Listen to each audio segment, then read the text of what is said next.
আসসালামু আলাইকুম রহমতুল্লাহি ওয়া বারাকাতু। আশা করি সকলে ভালো আছেন এবং সুস্থ আছেন। ওভারঅল দীর্ঘদিন পর আপনাদের সামনে কিছু মোটিভেশনাল কিছু বক্তব্য দেব। আশা করি সকলেই উপভোগ করবেন। বিষয়টা অনেক লজিক এবং ভেরি ইন্টারেস্টেড হতে চলেছে।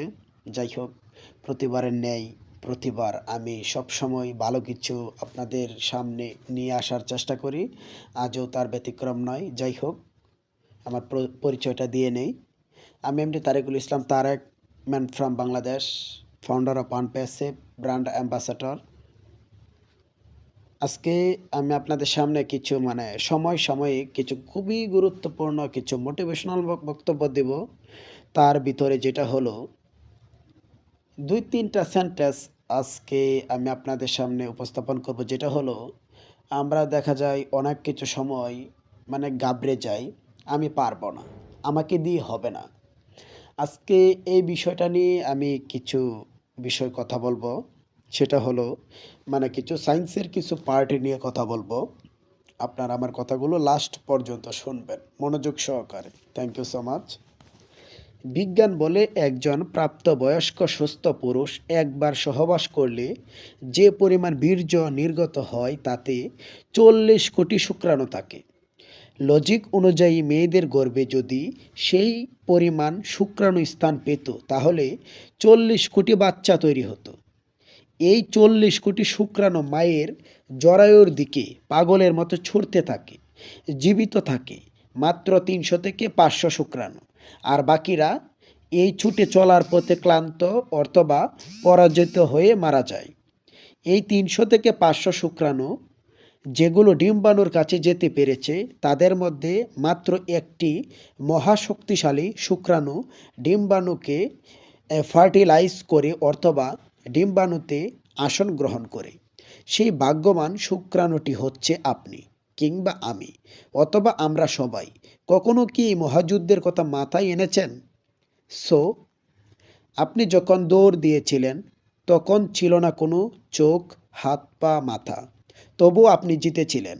বিকজ আপনি যখন দৌড় দিয়েছিলেন তখন আপনার ছিল না কোনো সার্টিফিকেট, ছিল না মস্তিষ্ক, তবু আপনি জিতেছিলেন। আপনি যখন দৌড় দিয়েছিলেন তখন আপনার ছিল না কোনো শিক্ষা, কেউ সাহায্য করেনি, তবু আপনি জিতেছিলেন। এবং আপনি যখন দৌড় দিয়েছিলেন তখন আপনার একটি গন্তব্য ছিল এবং সেই গন্তব্যের দিকে উদ্দেশ্য ঠিক রেখে একাগ্র চিত্তে দৌড় দিয়েছিলেন এবং শেষ অবধি আপনিই জিতেছিলেন। অ্যান্ড বহু বাচ্চা মায়ের পেটেই নষ্ট হয়ে যায়, কিন্তু আপনি মারা যাননি। পুরো 10টি মাস পূর্ণ করতে পেরেছেন। বিকজ বহু বাচ্চা জন্মের সময় মারা যায় কিন্তু আপনি টিকেছিলেন। বহু বাচ্চা জন্মের প্রথম 5 বছরে মারা যায় কিন্তু আপনি এখনো বেঁচে আছেন। অনেক শিশু অপুষ্টিতে মারা যায় কিন্তু আপনার কিছুই হয়নি।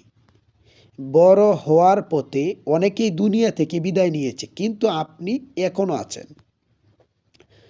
আর আজ আপনি কিছু একটা হলে ঘাবড়ে যান, নিরাশ হয়ে পড়েন। কিন্তু কেন?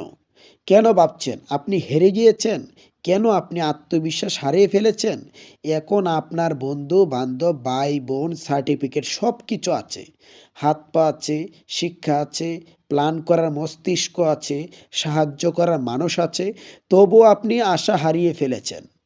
যখন আপনি জীবনে প্রথম দিনে হার মানেননি, 40 কোটি শুক্রাণুর সাথে মরণপন্ন যুদ্ধ করে ক্রমাগত দৌড় দিয়ে কারো সাহায্য ছাড়াই প্রতিযোগিতায় একাই বিজয়ী হয়েছেন, তাহলে হতাশা কেন? বিকজ কেন একজন আপনার লাইফ থেকে চলে গেলে সেটা মেনে নিতে পারেন না? কেন আপনি একটা কিছু হলেই ভেঙে পড়েন? কেন বলেন আমি আর বাঁচতে চাই না? কেন বলেন আমি হেরে গিয়েছি? সো এমন হাজারো কথা তুলে ধরা সম্ভব, কিন্তু আপনি কেন হতাশ হয়ে পড়েন? আপনি কেন হারবেন? কেন হার মানবেন? আপনি শুরুতে জিতেছেন, শেষে জিতেছেন, মাঝপথেও আপনি জিতবেন। নিজেকে সময় দিন, মনকে প্রশ্ন করুন কি প্রতিভা আছে আপনার। মনের চাওয়াকে সব সময় মূল্য দিন, সব সময় ঈশ্বরকে স্মরণ করুন, দেখবেন আপনি জিতে যাবেন। শুধু নিজের মনের জোর নিয়ে যুদ্ধ করতে থাকুন, নিজে জিতে যাবেন। বিকজ আমি আপনাদেরকে এতক্ষণ প্রায় আনুমানিক 3 থেকে 4 মিনিট কিছু মোটিভেশনাল বক্তব্য দিলাম। সেটা হলো সমসাময়িক। কেন দিলাম জানেন? বিষয়টা হচ্ছে আমরা দেখতেছি সারা বিশ্বের ভিতরে, বাংলাদেশের ভিতরে আনাচে কানাচে অনেক মানুষ মানে হতাশ হয়ে পড়ে। ইয়ং জেনারেশন থেকে ধরে বৃদ্ধ, ওল্ড ভার্সন, মিডল, মানে যারা আছে সকলেই মানে হতাশায় ভুগছেন। একটি সেন্টেন্স যেটা আমরা ইংলিশে পড়ছি, বাট নাথিং ইজ ইম্পসিবল, কোনো কিছু অসম্ভব না, বিকজ এনিথিং ইজ পসিবল, সব কিছু সম্ভব, মানুষ পারে না এমন কোনো কাজ নাই। আমরা যারা এই এজ এ মুসলিম, আমরা ইসলাম ধর্মে হাদিস কোরআনে এবং পাঠ্য বই আমরা পড়েছি, মানুষ হলো সৃষ্টির সেরা জীব। যেহেতু আমরা সৃষ্টির সেরা জীব, তাহলে আমাদেরকে দিয়ে সব সম্ভব। দেখেন আমাদের পৃথিবীতে 200 দেশ প্লাস, প্রত্যেকটা দেশেই কিন্তু এক একটা কিন্তু মেধার জন্য এক একটা মানে প্রতিষ্ঠান। এমনও দেশ আছে আমি যেটা জানি, ওই দেশের ভিতরে একটা বাচ্চা জন্মগ্রহণ করার পরে ওই দেশের যে সরকার প্রধান আছে সকল কিছু খরচ তারা বহন করে। কেন বহন করে জানেন? এইটা নিয়ে আমি অনেক মানে রিসার্চ, ক্যারিং শ্রেণিক অনেক অধ্যবসায় করছি। লাস্ট পর্যন্ত যেটা জানতে পারলাম, দেখলাম, কারণ আমরা পরিবারে 5 ভাই বোন, আমাদের 5 ভাই বোনের মেধা কিন্তু 5 ধরনের। আমি পরিবারের সবার ছোট ছেলে, আমার মেধা এক ধরনের, আমার বড় ভাইয়ের মেধা এক ধরনের, মেজো ভাইয়ের মেধা এক ধরনের, ছোট বোনের মেধা এক ধরনের, বড় বোনের মেধা এক ধরনের, মানে 5 ধরনের। আপনি যদি 5টা মেধাকে ইউটিলাইজ করেন, মানে রিচার্জ করেন, চিন্তা করেন, আপনি কখনো মিলাইতে পারবেন না। 5 জনের চলাফেরা মানে 5টা স্টাইলের, 5টা ধরনের, আপনি এটা কখনো মিলাইতে পারবেন না। আমার বড় ভাইয়ের বিজনেস প্ল্যান অন্য ধরনের, মেজো ভাইয়ের অন্য ধরনের, আমার অন্য ধরনের।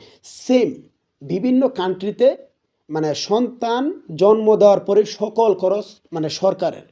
পরে এটা রিচার্জ করে আমি যেটা উত্তর পাইলাম, দেখলাম ওদের যেই মানে শিক্ষাগত যেই মানে পাঠাগারগুলো আছে, ওইখানে যার মেধাটা যেদিকে মানে প্রয়োগ হয়, যে যেটা করতে পারবি ওই দিকেই তাকে মানে তারা প্রশিক্ষণ দেয়।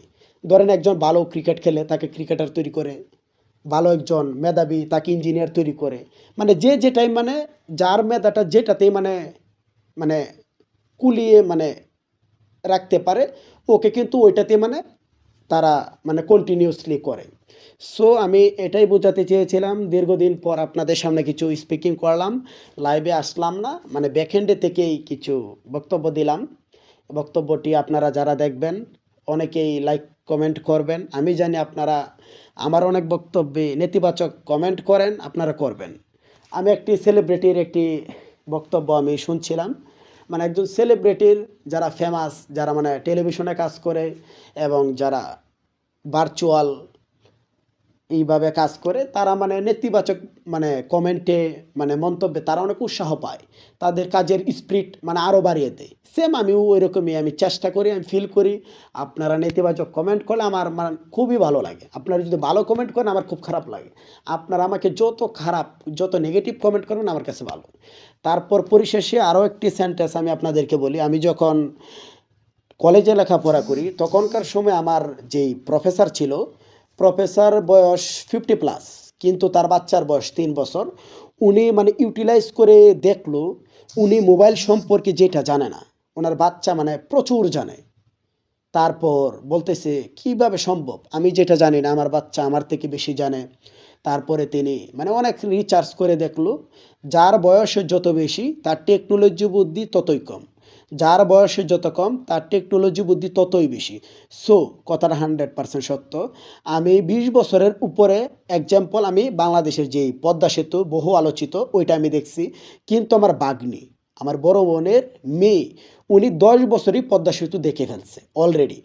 এই বাচ্চাটা যখন বড় হবে তখন কিন্তু অবশ্যই বলবে আমি যখন 10 বছর বয়সে ছিলাম আমি পদ্মা সেতু আমি দেখছি, এখানে ওইটা ছিল, ওইখানে ওইটা ছিল। এই যে একটা মেধাটা, ওইটা কিন্তু সে কিন্তু বলবে না। মানে এটাই বললাম, এখন আমাদের ভিতরে যেই আর্টিফিশিয়াল ইন্টেলিজেন্স যে টেকনোলজি আসতেছে, এটাকে যদি আমরা প্রয়োগ করতে না পারি, এটাকে যদি আমরা ইউটিলাইজ না করি, অধ্যবসায় না করি, আগামী দিনে যেই মানে ফিউচারে আমরা যে টেকনোলজি পাচ্ছি, আদার্স অনেক টেকনোলজি কিন্তু অলরেডি সারা বিশ্বে আগমন করছে, আপনারাও জানেন। তারপর আপনারা এটাও জানেন আমি একটি অলরেডি টেকনোলজি বেস কোম্পানির সাথে জড়িত ইনভলভ। আমি অনেক দিন ধরে কাজ করতেছি আমার অল ফ্যামিলি সহ। আপনারা অনেকে কাজ করতেছেন। আমি আজকে ওই বিষয়ে কথাবার্তা বলবো না, ওই বিষয়ে কথাবার্তা বলতে চাচ্ছেও না। আজকে যেহেতু আমি একটি মোটিভেশনাল বক্তব্য নিয়ে আমি আপনাদের সামনে এসেছি, যাই হোক আপনারা আপনাদের মেধাটাকে সঠিক পথে মানে ইউজ করেন। আপনাদের পরিবারকে নিয়ে প্রত্যেকেই সুখে থাকুন এবং যদি সময় সুযোগ হয় সমাজের জন্য, এলাকার জন্য, দেশের জন্য কাজ করার চেষ্টা করুন। Thank you.